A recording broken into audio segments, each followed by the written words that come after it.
To create a new pattern, go to your Photoshop, go to File, click on New, and here select Pixel, width give 200 and height 200, resolution give 300, and background contents select transparent and click on Create to create a new project.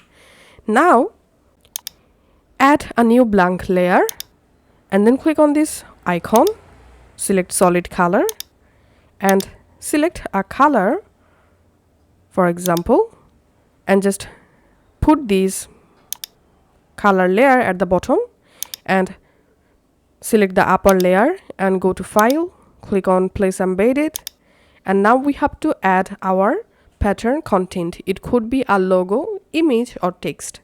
So just select your subject and click on OK.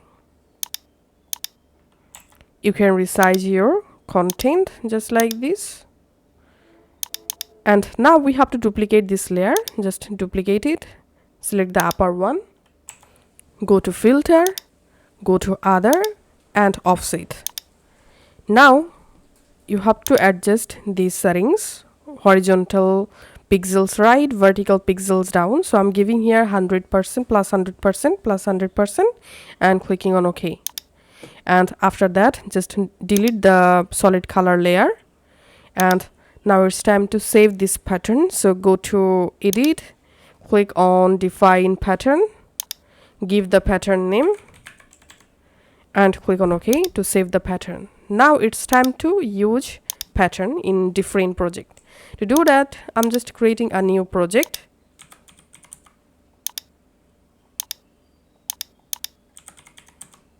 And selecting white color, for example. Now to use pattern to this project, just double click on the layer. Here select pattern overlay, click on this pattern drop down, select the pattern that you just created, and here you can change your pattern size or scale. You can also rotate or angle your pattern using this angle box, and then just click on OK. And that's how we can do it.